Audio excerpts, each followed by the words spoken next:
السلام علیکم۔ ممبئی و اطراف جیسے تھانہ، ممبرا، بھیونڈی، کلیان میں ہونے والی مجالس، محافل اور دوسرے اسلامک پروگرام کی اپڈیٹ حاصل کرنے کے لیے گوگل پلے اسٹور سے عزاداری ان ممبئی ایپ کو ابھی ڈاؤن لوڈ کریں۔ اس ایپ کے ذریعے آپ مجلس، محفل اور دوسرے اسلامک پروگرام کے اعلانات بہت ہی آسان طریقے سے کر سکتے ہیں۔ شکریہ۔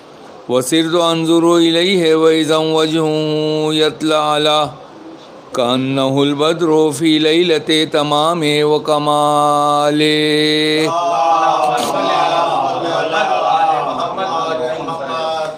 فَمَا كَانَتْ إِلَّا سَاعَةً وَإِذَا بِوَلَدِهِ الْحَسَنُ قَدْ أَقْبَلَ وَقَالَ السَّلَامُ عَلَيْكَ يَا أُمَّا فقلت وعليك السلام يا قرة عيني وثمرة فؤادي فقال يا أماه إني أشم عندك رائحة طيبة كأنها رائحة جد رسول الله فقلت نعم إن جدك تحت الكساء فأقبل الحسن نحو الكساء وقال السلام علیک یا جدہ یا رسول اللہ اتأذن لی ان ادخل معك تحت الکساء فقال وعلیک السلام یا ولدی ویا صاحب حوضی قد أذنت لك فدخل معه تحت الکساء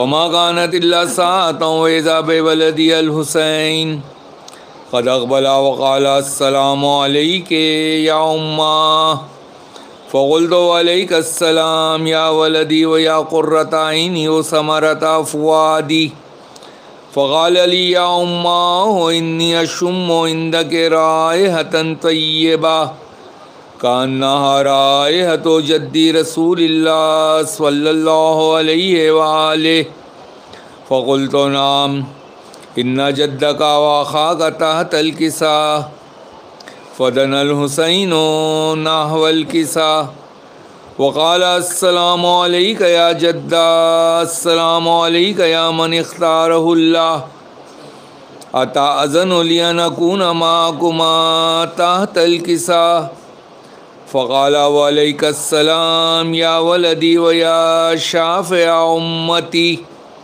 قد أذنت لك فدخل معهما تحت الكساء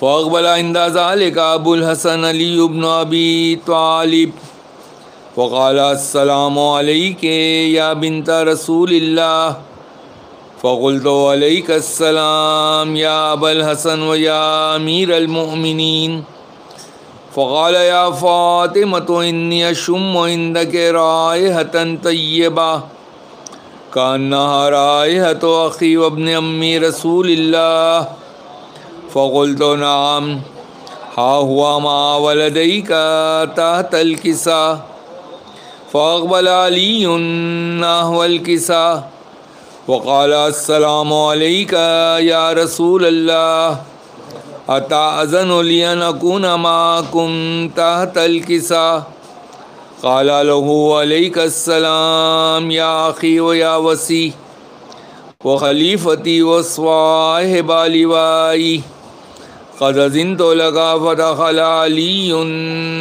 تحت الكساء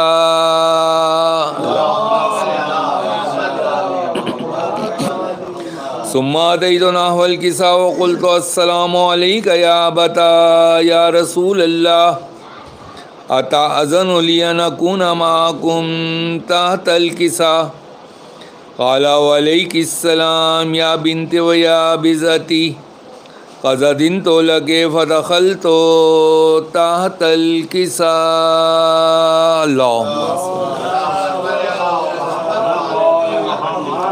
فلما اكتملنا جميعا تحت الكساء أخذ أبي رسول الله بطرفي الكساء وما بيده اليمنى إلى السماء وقال اللهم إن هؤلاء أهل بيتي وخاصتي وهامتي لحمهم لحمی ودمهم دمی یعلمنی ما یعلمهم ویحزننی ما یحزنهم انا حرب لمن حاربهم وسلم لمن سالمهم وعدو لمن عاداهم ومحب لمن أحبهم إنهم مني وأنا منهم فجل صلواتك وبركاتك ورحمتك وغفرانك ورضوانك علي وعليهم واذهب عنهم الرجس وطهرهم تطهيرا.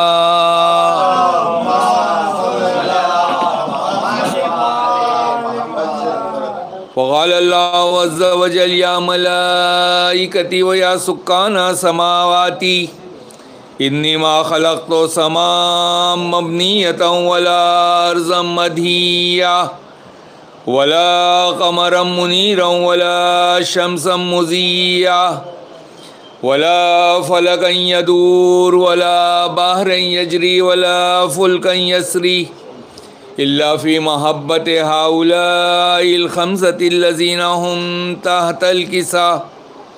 فقال الأمين جبرائيل يا رب ومن تحت الكساء؟ فقال عز وجل هم أهل بيت النبوة ومعدن الرسالة هم فاطمة وأبوها وبالها وبنوها. اللهم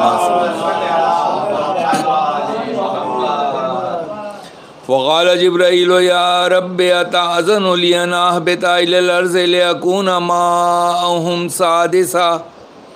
فقال الله نعم قد أذنت لك. فهبط الأمين جبرائيل وقال السلام عليك يا رسول الله.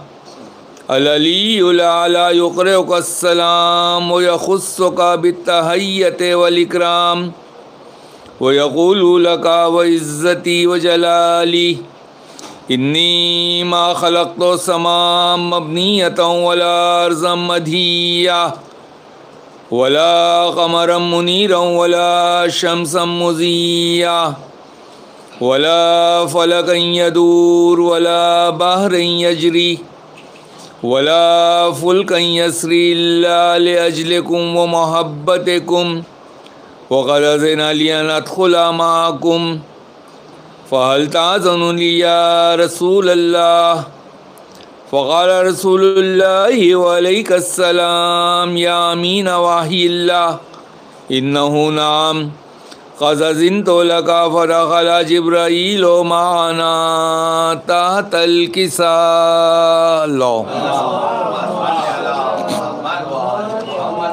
فقال لأبي إن الله قد أوحى إليكم يقول إنما يريد الله ليذهب عنكم الرجس أهل البيت ويطهركم تطهيرا.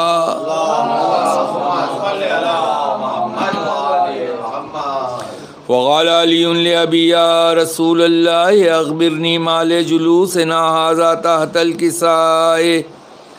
هذا تحت الكساء من الفضل عند الله تعالى. فقال النبي والذي بعثني بالحق نبيا واصطفاني بالرسالة نجيا ما ذكر خبرنا هذا في محفل من محافل أهل الأرض وفيه جم من شيعتنا ومحبينا إلا ونزلت عليهم الرحمة وحفت بهم الملائكة واستغفرت لهم إلى أن يتفرقوا. اللهم صل على فقال علي إذا والله فزنا وفاز شيعتنا ورب الكعبة.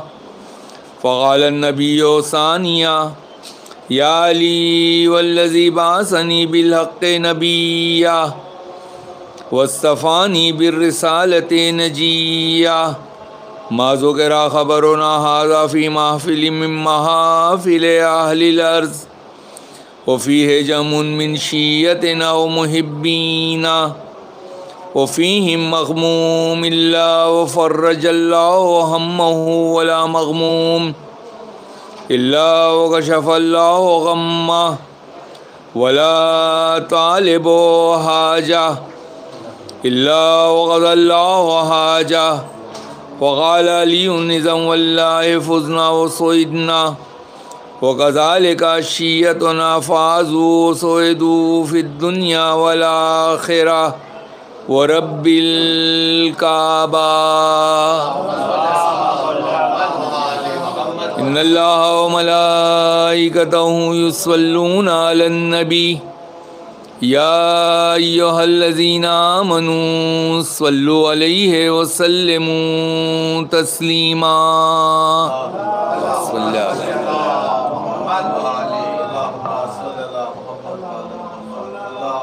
اللہم صلی اللہ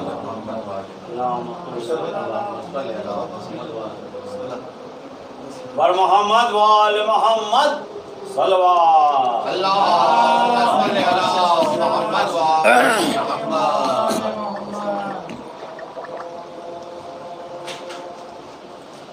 نعرہ دیگر نعرہ صلوات اللہم صلی علی محمد اعوذ باللہ من الشیطان الرجیم بسم اللہ الرحمن الرحیم الحمد للہ رب العالمین والعاقبۃ للمتقین والجنۃ للموحدین والنار للملحدین والصلاۃ والسلام علی سیدنا و نبینا مولانا ابوالقاسم محمد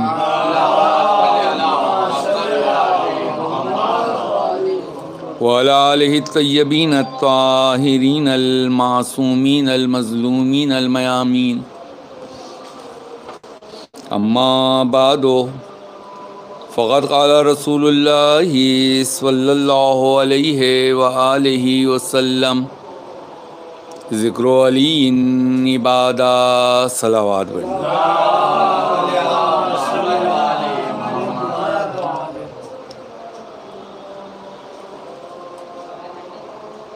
ہمارے اور آپ کے چوتھے امام حضرت امام زین العابدین کی آمد پر نور پر اس جشن مسرت میں حدیث قصہ کی تلاوت کے بعد فضائل کو پڑھنے کا شرف اپنے اندر خود ایک شرف رکھتا ہے۔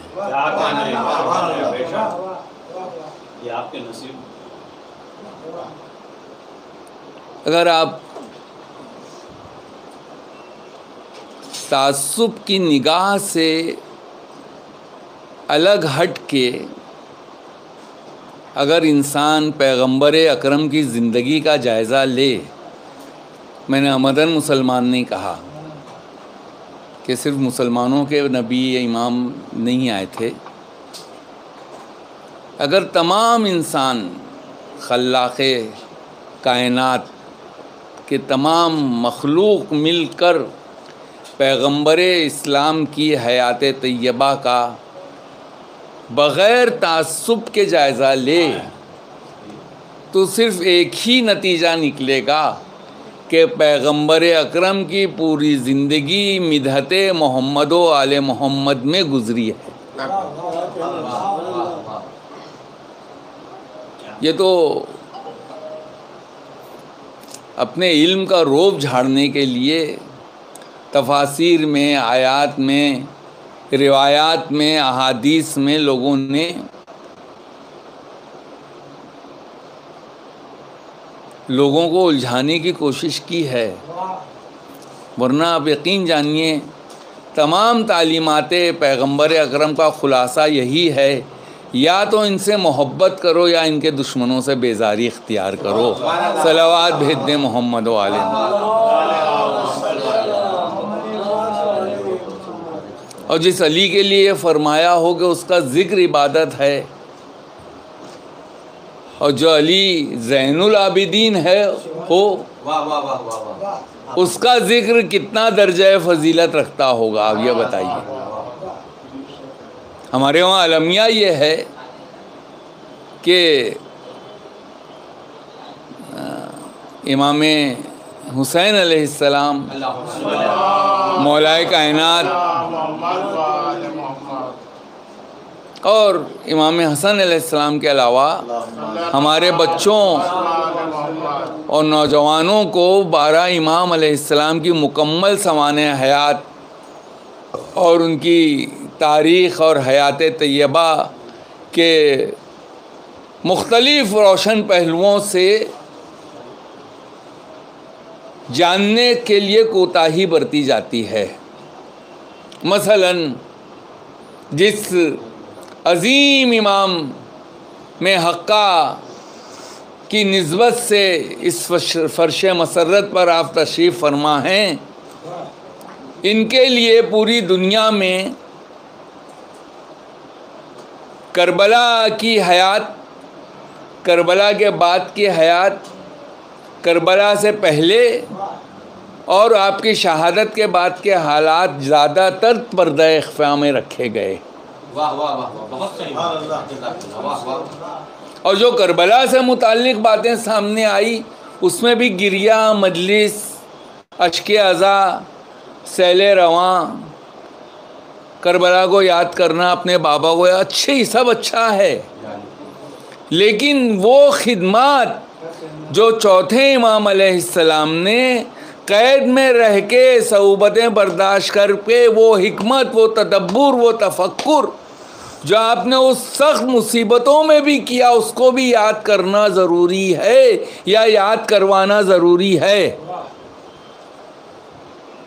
ورنہ ممکن ہے اتنی زیادہ مصیبتوں کے بعد بھی انسان سجدہ کرے، خدا کو یاد کرے۔ لیکن امام علیہ السلام نے جو اپنے بابا کے، اپنے دادا کے، اپنے جد کو مشن اس مصیبتوں میں بھی اس مشن کو جاری رکھا، میں اس کی طرف ہلکا سا اشارہ کر کے بات کو تمام کرنا چاہتا ہوں، بات کو طویل نہیں کرنا ہے، کہ یہ جو آج پوری کائنات میں، متوجہ چاہتا ہوں کلیم بھائی، یہ جو آج پوری کائنات میں فقہ جعفری مشہور ہوئی ہے، اور ایسے ویسے نہیں مشہور ہے، اپنی پوری آب و تاب، اپنی پوری جلوہ گری، پورے علمی اور عملی پہلوؤں کے ساتھ دشمنوں کے سینوں کو چیرتی ہوئی، علم کی منزلوں کو قائم کرتی ہوئی، یہ جو فقہ جعفری آپ تک، ہم تک پہنچی ہے، اس کی بنیاد صرف اور صرف چوتھے امام نے اپنے حیات دیا۔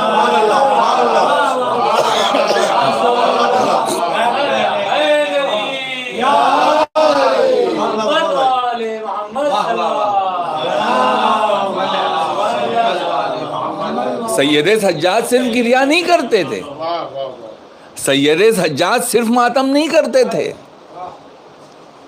سید سجاد صرف شام کو یاد نہیں کرتے تھے، سید سجاد گریہ بھی کرتے تھے، سید سجاد کربلا کی تلقین بھی کرتے تھے، کربلا کو دوام بھی بخشا، غم کو پناہیں بھی دیں، لیکن اس کے ساتھ ساتھ انہی نے جو احسان عظیم کیا ہے دین علوی پہ، دین محمد پر، دین ائمہ طاہرین علیہ السلام پر، وہ عظیم کارنامہ ہے۔ ورنہ اتنی جلدی انقلابات نہیں آتے ہیں، انقلابات کے لیے گراؤنڈ لیول کیے جاتے ہیں، جو چوتھے امام علیہ السلام کا وہ کارنامہ ہے۔ وہ اس طرح تھا کہ اپنی سیرت طیبہ کا سکہ جمایا آپ نے اپنی حیات میں، خصوصاً بعد کربلا کا ذکر ہے کہ ہمارے وہاں تو یہی مشہور ہے کہ 35 سال تقریباً زندہ رہے اور صرف روتے رہے، بے شک روئے، بے شک روئے، رونا بھی ثواب تھا، رونا بھی عبادت ہے، لیکن اس کے ساتھ ساتھ یہ بھی کارنامہ انجام دیا، اور وہ اس طرح انجام دیا کہ آپ غلاموں کو خریدتے تھے، تقریباً ہر سال 1000 غلاموں کو آپ خریدتے تھے، اور سال بھر ان کی تربیت فرماتے تھے۔ اب آپ سوچئے 1400 سال کے بعد صرف ان کے ذکر کو سن کے، ان کے اقوال کو سن کے، ان کے حالات کو سن کے، ان کی محبت کے سائے میں آپ کے ہمارے مومنین کے دل اس قدر روشن ہیں، تو جو سید سجاد کے زیر تربیت رہ جائے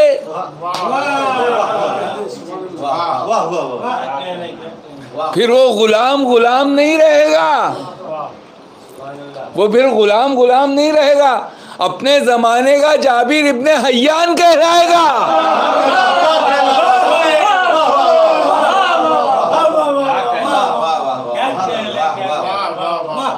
دامن وقت میں گنجائش نہیں ہے، ایسے سینکڑوں نام ہیں۔ ہم تو صرف مسلکوں کے الجھنوں میں اور اس کی بحثوں میں پڑ گئے، جابر ابن حیان اس کے آگے چل، معرفت امام کی روشنی میں جابر ابن حیان مسلکوں سے اور یہ جو محدود دائرے فکر ہے اس سے آگے نکل گیا۔ آج دنیا کا ہر پڑھا لکھا آدمی اس کی عظمت علم کو ماننے کے لیے مجبور ہے۔ ضروری نہیں کہ وہ سنی ہو، ضروری نہیں کہ وہ شیعہ ہو، ضروری نہیں کہ وہ مسلمان ہو، ضروری نہیں کہ وہ انگریز ہو، ضروری نہیں کہ وہ یہودی ہو۔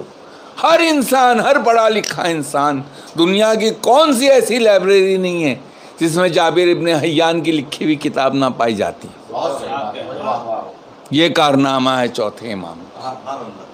یہ جو آپ امام کی شخصیت کو محدود کیا جاتا ہے، یہ کہہ کے کہ وہ صرف روتے تھے،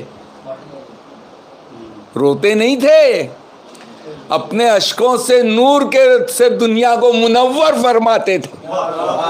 صلوات بھیج دیں محمد و آل محمد۔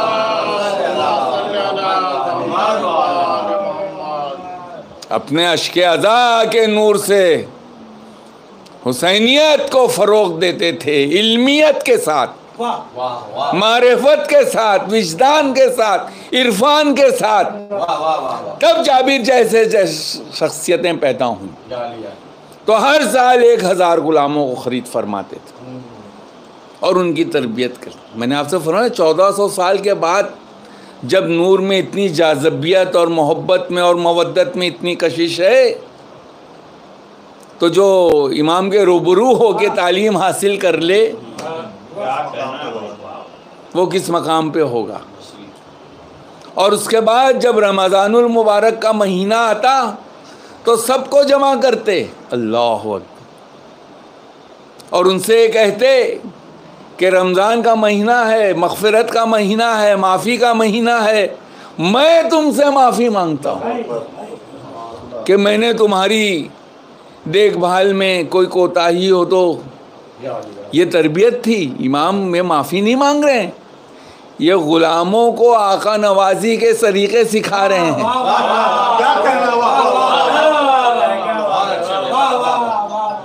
آپ دعا میں سن دیں یا اللہ میرے گناہوں کو بخش دے، تو اس کا مطلب تھوڑی معاذ اللہ امام گنہگار تھے۔ امام گنہگاروں کی مغفرت کے راستے بتا رہے ہیں۔ اور اس کے بعد آپ فرماتے تھے کہ اب میں نے تم کو آزاد کیا۔ اور مکتب امام زین العابدین سے جب وہ 1000 غلام عرفانی تربیت پا کر باہر نکلتے تھے تو دنیا کے گوشے گوشے میں جا کر مودت کے نور کو روشن کرتے تھے۔ اس طرح 5ویں امام تک تاریخ آئے اور 6ٹھے امام کے زمانے میں فقہ جعفری کو فروغ حاصل ہوا۔ صلوات بھیج دیں۔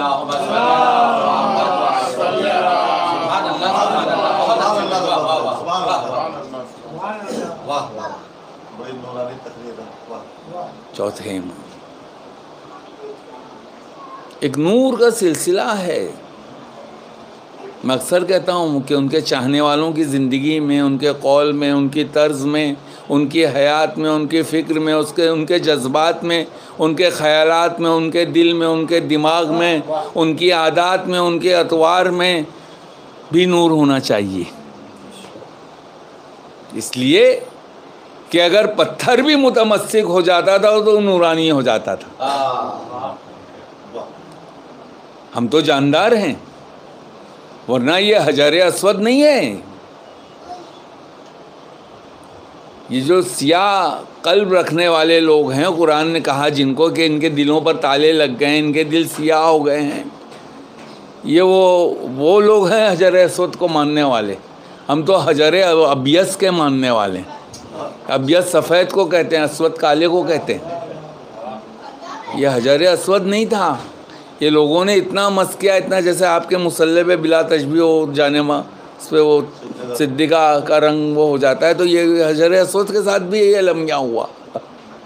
اتنا لوگوں نے چوما، اتنا لوگوں نے اس کو مس کیا، بوسے دیے کہ وہ اس کا رنگ تبدیل ہو گیا. ورنہ وہ جب نورانی تھا تو اس نے گواہی دی تھی امام زین العابدین علیہ السلام کی امامت کی. مجمع ہے، کثیر مجمع حجاج کا، حاجیوں کا. اور اس میں بادشاہ وقت نے دیکھا کہ جہاں بادشاہوں کو جگہ نہیں مل رہی ہے حاجیوں کی صف میں، حرم میں تو کوئی پابندی نہیں ہے نا بھائی، سب ایک ہی لباس میں ہیں عمرے کے. وہاں ایک نوجوان ہے جو اس احتشام کے ساتھ حجر اسود کی طرف بڑھ رہا ہے کہ ایسا لگتا ہے کہ لوگ اور مجمع جو ہے کائی کی طرح پھٹ رہا ہے. تو اس کو بڑا اپنے اوپر تعجب ہوا، امام پہ نہیں ہوا. ان کے وہاں تعجب تھا ہی نہیں، لفظ بغض میں اتنا ڈوبے ہوئے تھے.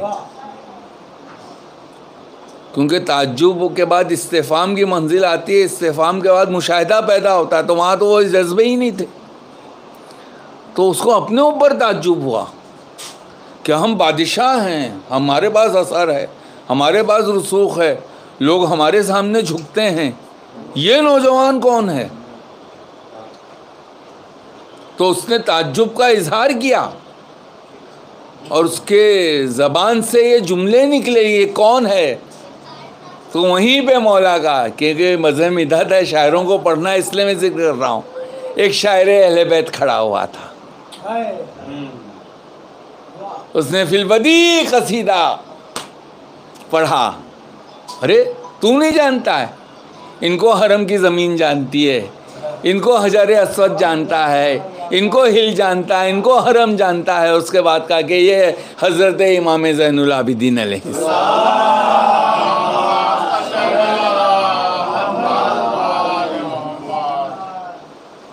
فرزدق، دیبل، کمیت، بہت سارے شاعران اہل بیت گزرے ہیں.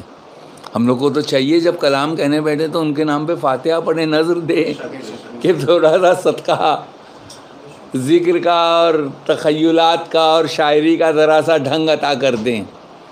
یہ وہ نورانی اور مقرب شاعران اہل بیت علیہم السلام تھے کہ ان سے تقرب کی بھیک مانگنا چاہیے. شاعری کے اصول و ضوابط اور کیفیات کو کہنا چاہیے کہ اہل بیت کے صدقے میں ہم کو بھی، ورنہ ایسے ایسے شاعر گزرے ہیں کہ مصرع کہہ دیا. اب وہ مصرع اتنا زبردست تھا کہ خود شاعر اس پہ مصرع نہیں لگا پا رہا، پریشان ہو گئی زندگی.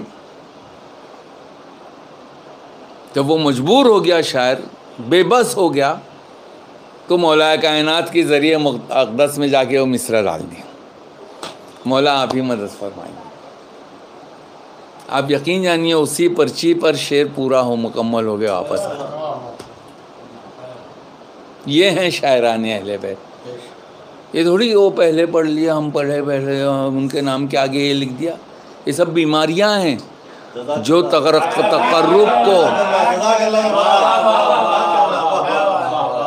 یہ بیماریاں ہیں جو تقرب کو، معرفت کو، عرفان کو، وجدان کو کم کرتی ہیں۔ دیکھیے یہ یاد رکھیے گا، شیطان بروں کو نہیں بہکاتا ہے، شیطان اچھوں ہی کو بہکانے آتا ہے۔ بروں کو تو لائن پہ لگا دیا تو اچھوں ہی کے بیچ میں آئے گا۔ نمازیوں کو نمازیوں کے لباس میں بہکائے گا، عابدوں کو عابدوں کے لباس میں بہکائے گا، عالموں کو عالموں کے لباس میں بہکائے گا، تو ہم شاعروں کو شاعروں کے لباس میں۔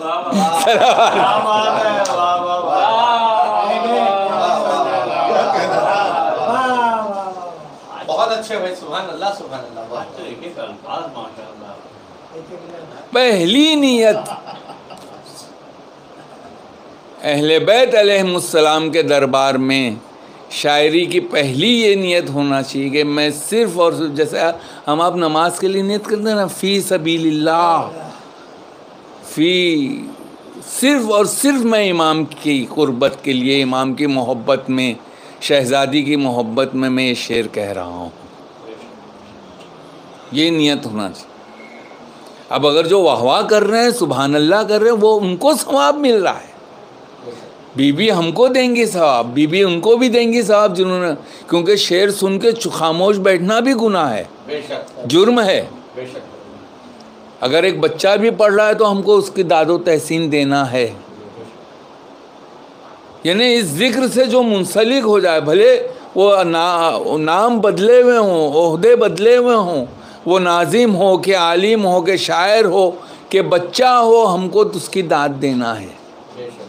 وہاں اس کو علم کے پیمانے میں نہیں تولنا ہے کہ یہ پٹیل ہیں، ہم ان سے بڑے پٹیل ہیں، یہ چھوٹے ہیں، وہاں یہ پٹیلی نہیں چلتی ہے، وہاں ان کے دربار میں انکساری چلتی ہے۔ آپ یقین جانیے میں اپنی زندگی کا مشاہدہ پیش کر رہا ہوں، کل کے بچے نے 2 سال ہوئے، اسی ممرا کی زرزمین کی بات ہے، 2 سال بھی نہیں ہوئے تھے شعر شاعری کو شروع کر کے، مولانا نے اس کو 2 بار اپنی بارگاہ میں بلا لیا۔ ہم پٹیل 50 سال سے خدمت کر رہے ہیں، ہم کو مولانا نے یاد نہیں کیا۔ استغفر اللہ۔ خلوص شرط ہے، خلوص، پٹیلی شرط نہیں ہے۔ اس راہ میں جو جتنا خلوص سے گزرے گا اس کو اتنی خوشبوئیں نورانی ملتی جائیں گی۔ آئیے ہم اور آپ سب مل کے دعا مانگیں کہ اس جشن پرمسرت میں حضرت امام زین العابدین علیہ السلام کے تصدق میں مولا ہم کو صدق نیت عطا فرمائیں، ہمارے لفظوں میں، ہمارے نقطوں میں، ہمارے جملوں میں، ہمارے مصروں میں بھرپور نورانیت اور صدق نیت اور عمل کا بھرپور مظاہرہ ہو، تاکہ ہم ان کے دربار میں اپنے پاک اور اپنے خالص اشعار کو اور کلام کو پیش کرنے کے قابل بن سکیں۔ ہم میں جو بے روزگار ہیں ان کو روزگار فراہم عطا فرما، جو روزگار سے ہیں ان میں وسعت روزگار اور وسعت رزق عطا فرما، جو بیمار ہیں ان کو صحت و عافیت عطا فرما، اور ہم میں جو آپس میں ناچاقیاں ہیں، گھروں میں، دوستوں میں، رشتہ داروں میں، دنیا میں کہیں بھی کسی بھی فیلڈ میں، اس کو دور فرما، اور ہم لوگ سب اطمینان سے اپنے اپنے دوستوں اور گھر والوں کے ساتھ خوشی کے ساتھ اور محبت اہل بیت کے ساتھ زندگی گزارنے کی توفیق عطا فرمائیں۔ امام سید سجاد کے صدقے میں ہمارے زمانے کا امام ہم سے راضی رہے، جیسی زندگی حضرت امام زمان علیہ السلام ہم سے چاہتے ہیں اس زندگی پر ہم کاربند ہوں۔ وہ اعمال جن سے ہمارے امام ناراض ہوتے ہیں ان اعمال سے ہم لوگ دور رہیں، حضرت کے ظہور میں تعجیل ہو اور ہم سب ان کے انصار و اعوان میں شامل ہوں۔ ربنا تقبل منا انک انت السمیع العلیم۔